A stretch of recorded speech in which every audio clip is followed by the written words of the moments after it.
friends, my name is Dr. Richa. Welcome to my channel लक्ष्य science. आज हम chemistry carbon and compounds class 10th के NCERT Intex questions करेंगे, यानी ये बुक के अंदर के क्वेश्चंस करेंगे।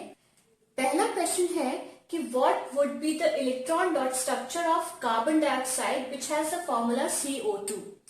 तो कार्बन डाइऑक्साइड का इलेक्ट्रॉन डॉट स्ट्रक्चर कैसे बनता है? हमें पता है कार्बन का एटॉमिक नंबर कितना होता है 6, ऑक्सीजन का एटॉमिक नंबर कितना होता है 8, के और एल शेल की बात करें तो इसमें 2 और 4, आउटरमोस्ट में 4 इलेक्ट्रॉन्स। इसमें के और एल शेल की बात करें तो 2 एंड 6, आउटरमोस्ट में 6 इलेक्ट्रॉन्स। इसको स्टेबिलिटी के लिए 4 इलेक्ट्रॉन्स और चाहिए, इसको स्टेबिलिटी के लिए 2 इलेक्ट्रॉन्स और चाहिए। तो हम कैसे करेंगे? कार्बन और O2, यानी कि कार्बन तो एक है, ऑक्सीजन के एटम्स कितने हैं? 2 एटम्स है ऑक्सीजन के, तो हम 2 यहां बना देते हैं कार्बन के आसपास। कार्बन की 4 इलेक्ट्रॉन्स देखिए, 1 2 3 4 है तो 1 2 3 4। ऑक्सीजन को कितने चाहिए? 2 इलेक्ट्रॉन्स, तो एक ऑक्सीजन को 2 इलेक्ट्रॉन्स चाहिए ना, तो हम आमने सामने शो करते हैं। तो इस वाले ऑक्सीजन को भी 2 इलेक्ट्रॉन्स चाहिए, तो ये वाला ऑक्सीजन क्या करेगा? बेसिकली ऑक्सीजन के आउटरमोस्ट में कितने हुए? 6 ना, तो 1 2 3 4 5 6, और इधर कितने हुए? 1 2 3 4 5 6। ठीक है, अब ये ऑक्सीजन क्या करेगा? इस कार्बन से 2 इलेक्ट्रॉन्स ले लेगा। कितने हो गए इसके पास नंबर ऑफ इलेक्ट्रॉन्स? 3 + 3 6 + 2 8। और यहां ये वाला ऑक्सीजन भी इस कार्बन से 2 इलेक्ट्रॉन्स ले लेगा, तो इसके पास भी कितने हो गए?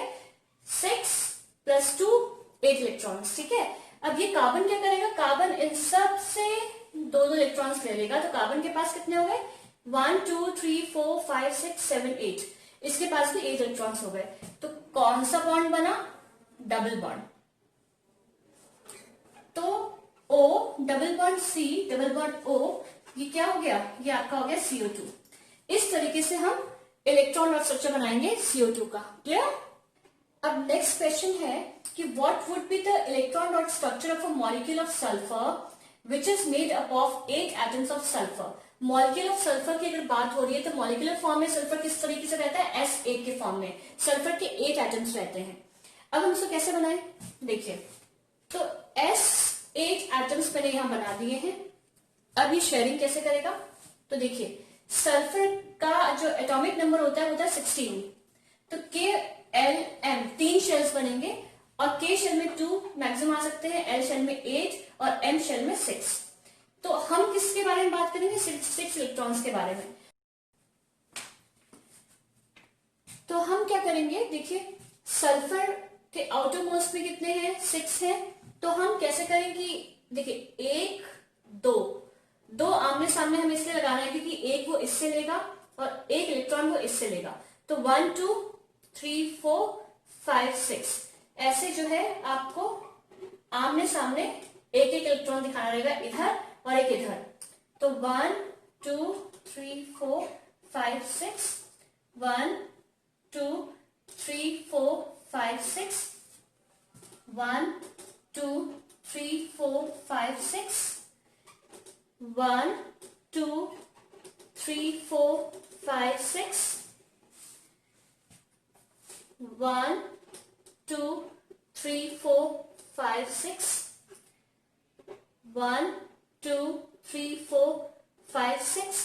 तो स्टेबिलिटी के लिए कितने चाहिए रहेंगे? 8। तो क्या करेगा? देखिए, ध्यान दीजिएगा, एक इलेक्ट्रॉन ये इससे लेगा और एक इलेक्ट्रॉन ये इससे लेगा। तो अब देखिए कितने हो गए इसके पास इलेक्ट्रॉन्स? 1 2 3 4 5 6 7 8। क्लियर? तो कितने इलेक्ट्रॉन्स हो गए इसके पास? इसके पास 8 इलेक्ट्रॉन्स हो गए सल्फर के पास। अब इधर की बात करें तो ये कैसे हो रहा है? देखिए, ये भी सेम तरीका, ये सल्फर इनसे एक इलेक्ट्रॉन ले लेगा। इसके पास कितने हो गए? 1 2 3 4 5 6 7 8। फिर ये भी वही काम करेगा।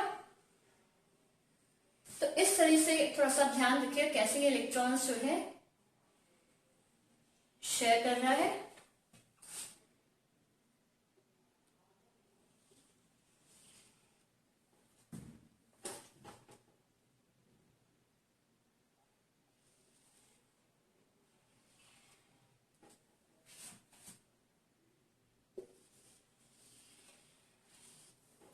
समझ में आई गया होगा आपको कि कैसे इलेक्ट्रॉन्स जो है इन्होंने शेयर किए सारे एटम्स ने। देखिए तो हर सल्फर के पास 8 इलेक्ट्रॉन्स हो चुके हैं। देखिए 1 2 3 4 5 6 7 8, 1 2 3 4 5 6 7 8, इस तरीके से पूरा ये इलेक्ट्रॉन डॉट स्ट्रक्चर हम बनाते हैं और इस तरह से ये शेयरिंग करता है अपने ही एटम्स के साथ।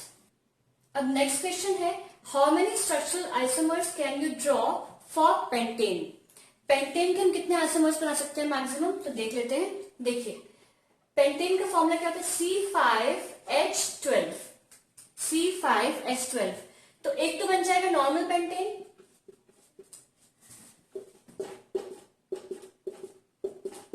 हाइड्रोजन पुट कर दीजिए हर जगह।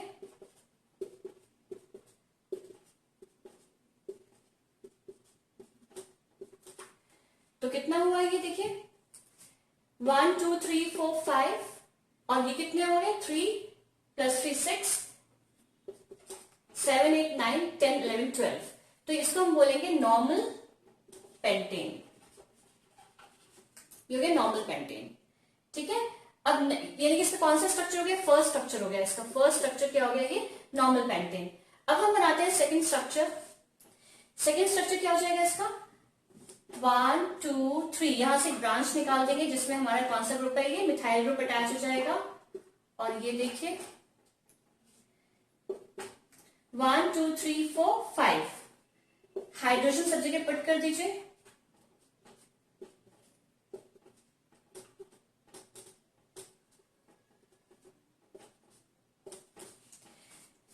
कितने कार्बन हुए 1 2 3 4 5, हाइड्रोजन कितने हुए 3 + 3 6 + 3 9 10 11 12।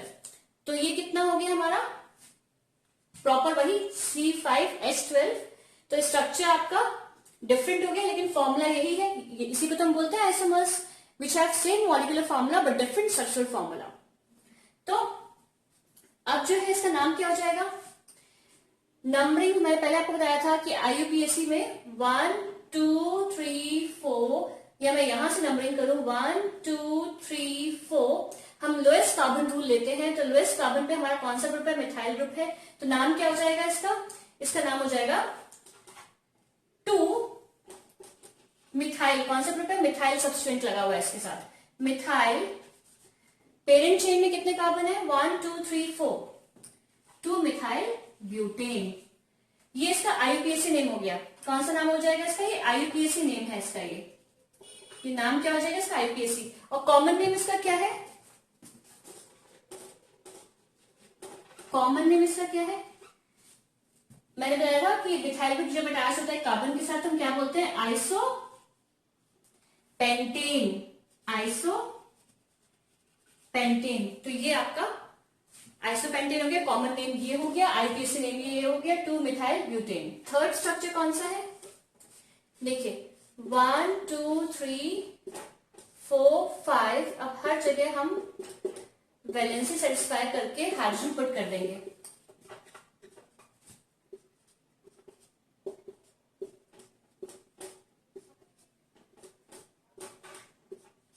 कितना हुआ 3 हाइड्रोजन ये 3 हाइड्रोजन ये 6 ये 9 और ये 3 हाइड्रोजन 12। ठीक है, और कार्बन कितने हो गए 1 2 3 4 5। तो ये भी same molecular formula but structure differ कर गया। ठीक है, तो नाम क्या करेंगे हम इसका 1 2 3, नंबरिंग चाहे मैं यहां से करूं चाहे मैं नंबरिंग यहां से करूं 1 2 3। सेकेंड नंबर कार्बन पे में 2 मिथाइल ग्रुप अटैच है, CH3 हमारा मिथाइल ग्रुप होता है। तो सेकेंड नंबर ऑफ कार्बन पे 2 मिथाइल ग्रुप अटैच्ड है। तो IUPAC नेम क्या हो जाएगा इसका, IUPAC नेम हो जाएगा इसका 2,2, क्योंकि 2 मिथाइल ग्रुप है तो 2,2। डाई का मतलब 2, कौन से ग्रुप, मिथाइल ग्रुप है, डाई मिथाइल। पेरेंट चेन क्या है 1 2 3 प्रोपेन, 2 मिथाइल प्रोपेन। तो 2 डाई मिथाइल प्रोपेन याद रखिएगा। इसका IUPAC नेम क्या हो जाएगा 2,2 di methyl, parent chain propane, myth इथ प्रोप, तो प्रोपेन। क्लियर। अब इसका कॉमन नेम क्या हो जाएगा, इसका कॉमन नेम है, इसका कॉमन नेम क्या हो जाएगा कार्बन के साथ जब 2 मिथाइल ग्रुप अटैच हो जाएंगे तो हम क्या बोलते हैं, नियो पेंटेन, नियो पेंटेन। अब जो है पेंटेन के इससे ज्यादा आइसोमर्स नहीं बनते हैं, सिर्फ 3 स्ट्रक्चर्स शो करता है पेंटेन। ब्यूटेन 2 स्ट्रक्चर्स शो करेगा, नॉर्मल ब्यूटेन एंड आइसोब्यूटेन, लेकिन पेंटेन जो है 3 स्ट्रक्चर्स शो कर रहा है, एक नॉर्मल पेंटेन, एक आइसोपेंटेन और तीसरा जो है आपका है नियोपेंटेन। फिर नेक्स्ट क्वेश्चन है कि what are the 2 properties of carbon which lead to the huge number of carbon compounds we see around us. ये मैंने बहुत ही अच्छा मैंने एक टॉपिक आपका उठाया था, वर्सेटाइल नेचर ऑफ कार्बन। तो वर्सेटाइल नेचर ऑफ कार्बन में बहुत ही अच्छा मैंने विद डेफिनेशन दिया है, तो ये आप वहां से ले लीजिएगा। समझाने के लिए अगर बात की जाए तो 2 चीजें मैं आपको यहाँ बता दे रही हूँ कि कार्बन जो है टेट्रावैलेंसी शो करता है। टेट्रावैलेंसी का मतलब 4 वैलेंसी शो करता है। तो carbon shows a valency of 4, 1 2 3 4। दूसरा टेंडेंसी टुवर्ड्स सेल्फ लिंकिंग यानी कैटिनेशन करता है। वो कहने का मतलब क्या हुआ कि कार्बन अपने ही एटम्स के साथ मिलकर या किसी और एटम के साथ मिलकर अपने स्ट्रेट चेन बनाता है, ब्रांच चेन बनाता है और ये साइक्लिक फॉर्म में भी मिलता है। तो ये 3 तरीके से ये सेल्फ लिंकिंग करता है या हम इसको बोलते हैं कैटिनेशन। तो एक चीज आप याद रखिएगा, साइक्लिक फॉर्म भी बोलते हैं इसको क्लोज्ड चेन भी बोलते हैं और रिंग चेन भी बोलते हैं, रिंग चेन भी बोलते हैं।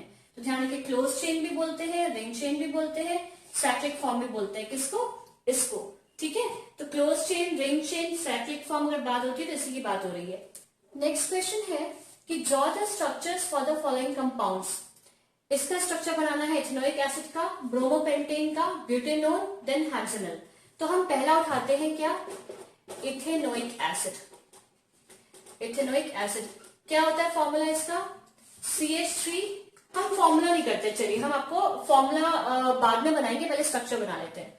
तो 1 2 मिथ इथ, 2 ही हो सकते हैं ना कार्बन।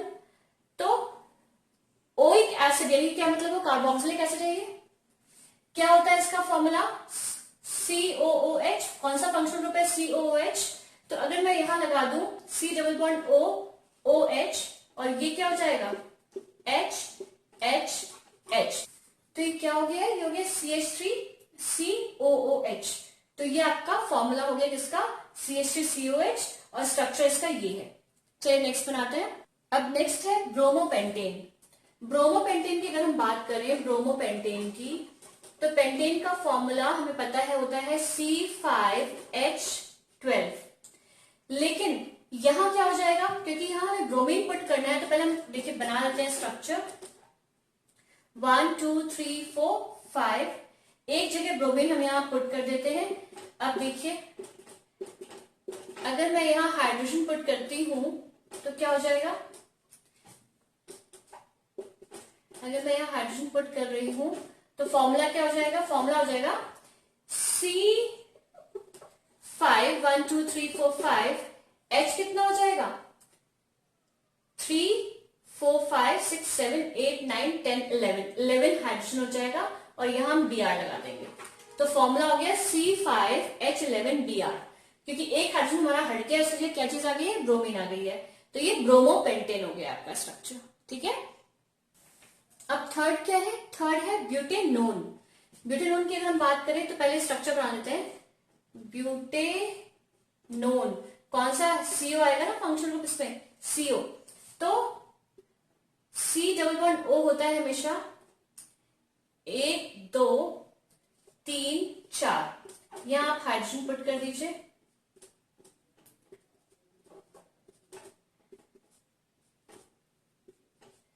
फॉर्मूला हमारा बन गया स्ट्रक्चर के अकॉर्डिंग। कैसे, CH3 CO C2 H5। तो देखिए ये हमारा स्ट्रक्चर भी बन गया और फॉर्मूला भी इसके अकॉर्डिंग बन गया, CH3 CO C2 H5। तो ये ब्यूटेनॉन का स्ट्रक्चर हो गया, फॉर्मूला ये हो गया। क्लियर। अब नेक्स्ट है हेक्सेनल। हेक्सेनल मतलब देखिए 1 2 3 4 5 6 6 जो कार्बन है ये हमारा फंक्शनल ग्रुप का है। कौन सा अल मतलब कौन सा फंक्शनल ग्रुप लगा है, CHO। तो C double bond O H, यहां हर जगह आप हाइड्रोजन पुट कर दीजिए।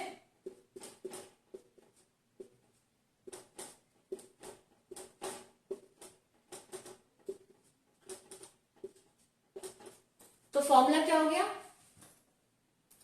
1 2 3 4 5 C5 1 2 3 4 5 6 7 8 9 10 11, वही बात होगी H11।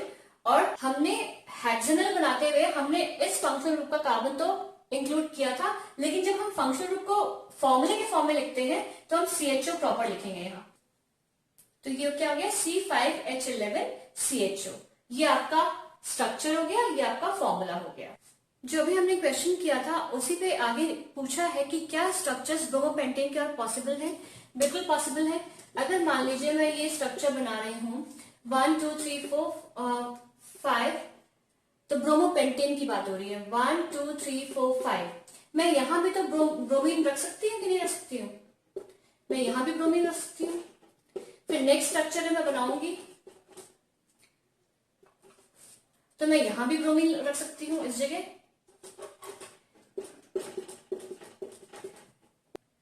तो पॉसिबल है ब्रोमीन के स्ट्रक्चर्स, देखिए इस तरीके से पॉसिबल है। सब जगह हाइड्रोजन पुट कर दीजिएगा, ब्रोमीन यहां आ सकता है, ब्रोमीन यहां आ सकता है, यहां आ सकता है, कहीं भी आ सकता है। तो स्ट्रक्चर्स पॉसिबल हैं ब्रोमीन के, तो ब्रोमोपेंटेन आप आराम से बना सकते हैं। अब नेक्स्ट क्वेश्चन है कि what will be the structural formula and electron dot structure of cyclopentane. तो हमको पता है साइक्लोपेंटेन मीन साइक्लिक स्ट्रक्चर है ये। तो पेंटेन का फॉर्मूला क्या होता है, C5H12, ठीक है। लेकिन हमेशा जब भी साइक्लिक कंपाउंड बनेगा 2 हाइड्रोजन कम हो जाते हैं।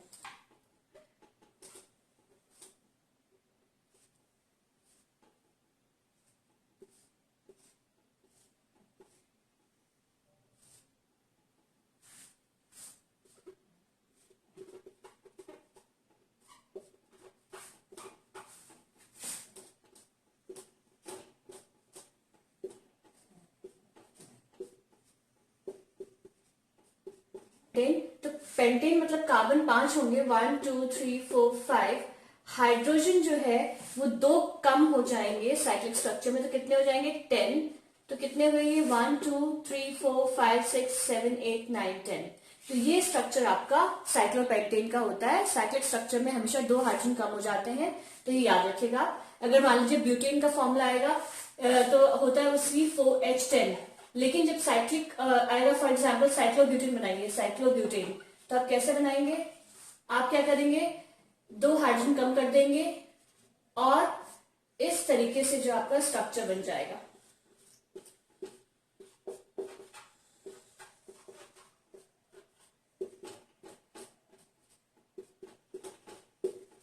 तो कितने हाइड्रोजन हो गए, 1 2 3 4 5 6 7 8। क्लियर। तो ये हमने इसका स्ट्रक्चर तो बना दिया है। अब वो पूछ रहा है कि अब इसका इलेक्ट्रॉन डॉट स्ट्रक्चर कैसे बनेगा। तो सेम वही चीज, आप इलेक्ट्रॉन्स डाल दीजिएगा हर जगह।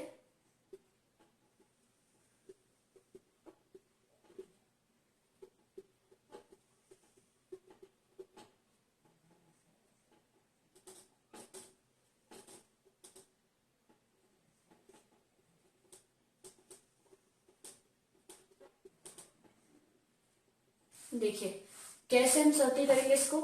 कार्बन के पास 8 इलेक्ट्रॉन्स होने चाहिए, तो कैसे लेगा ये ऐसे लेगा 1 2 3 4 5 6 7 8, ठीक है।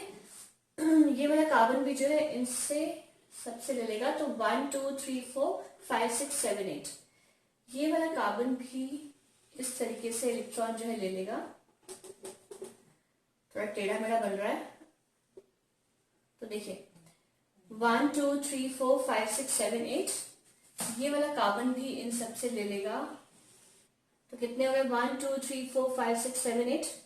ये वाला कार्बन भी इन सबसे ले लेगा, तो कितने हो गए इसके पास 1 2 3 4 5 6 7 8।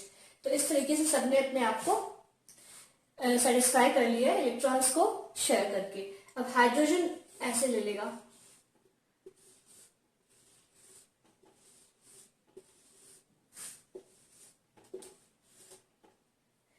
इलेक्ट्रॉन और स्ट्रक्चर आप थोड़ा सफाई से बनाइएगा, तो इस तरीके से बनेगा ये। नेक्स्ट क्वेश्चन है कि what are the names of the following compounds, इन कंपाउंड्स के नाम क्या है। तो देखिए ये बेसिकली क्या है, C2H5Br, अगर हम इसको और कंडेंस करें तो क्या है ये C2H5Br।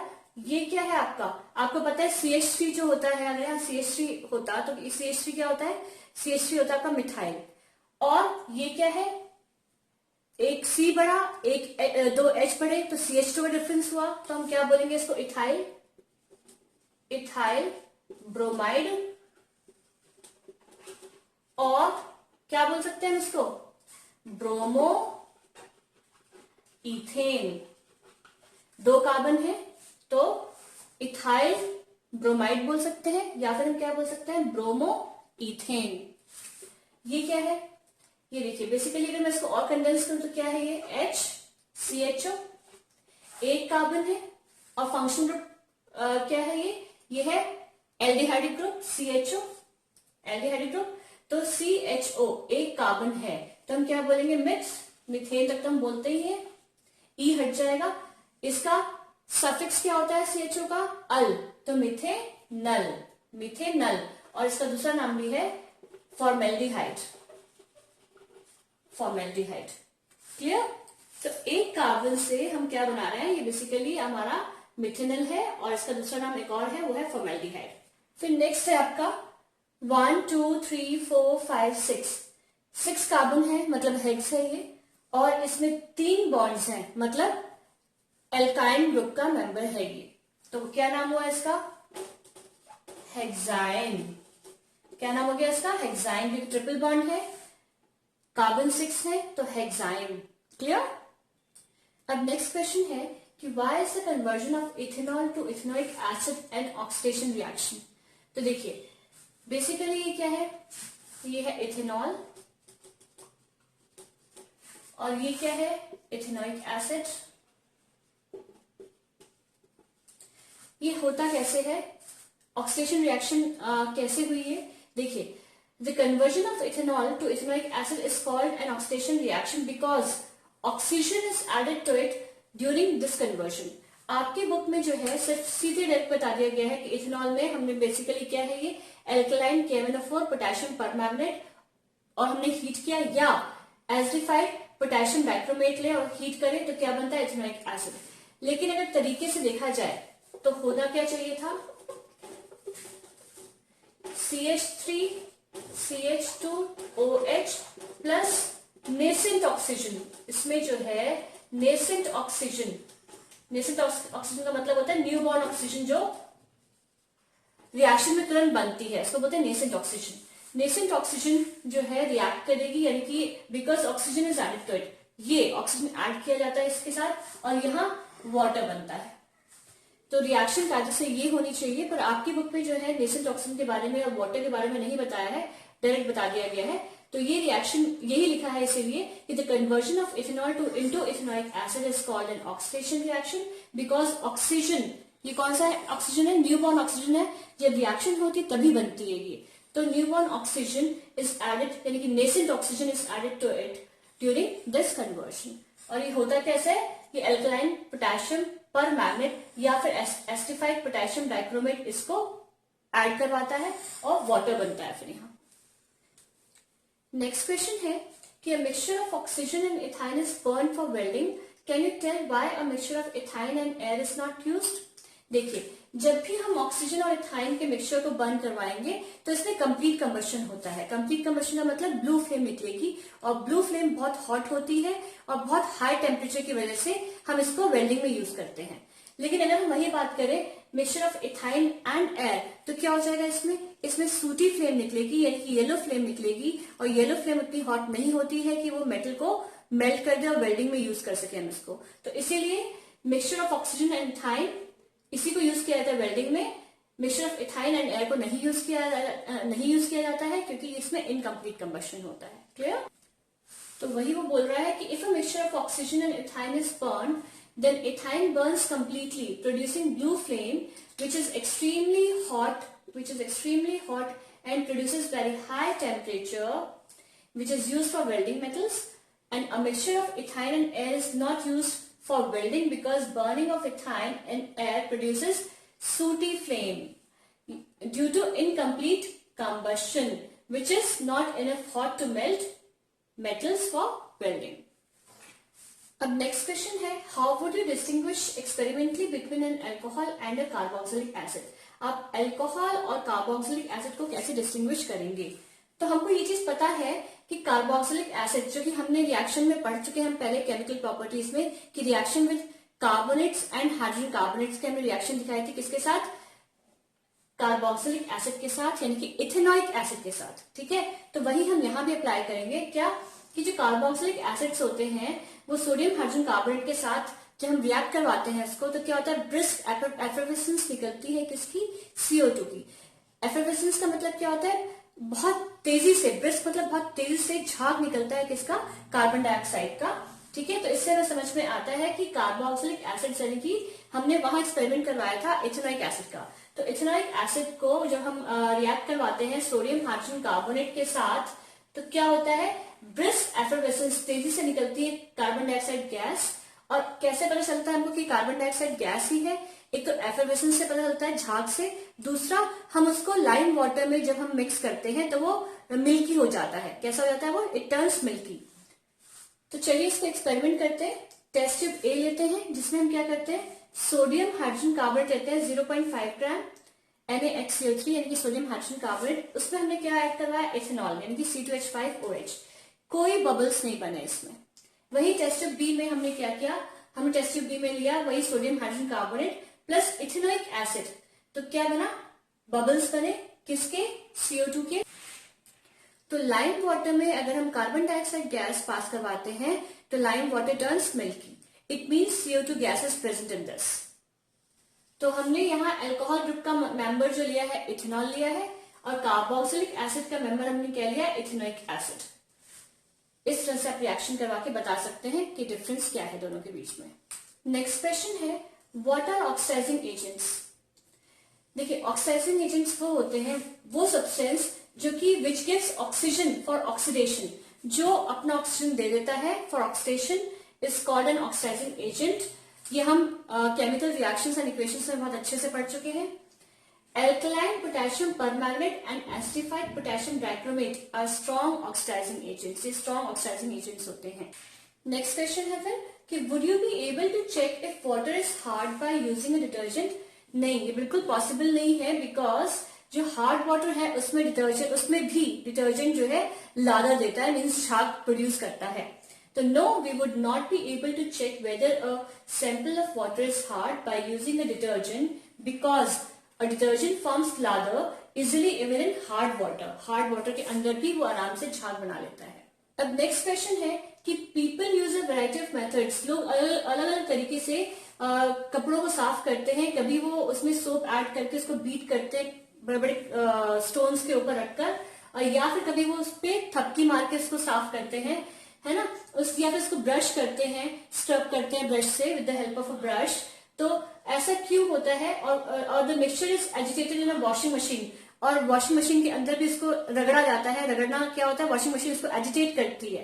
एजिटेट का मतलब होता है रगड़ना। तो जैसे हम अपने हाथों से रगड़ते हैं, ऐसे वॉशिंग मशीन से घुमा घुमा कर रगड़ती है। ठीक है, तो why is agitation necessary to get clean clothes?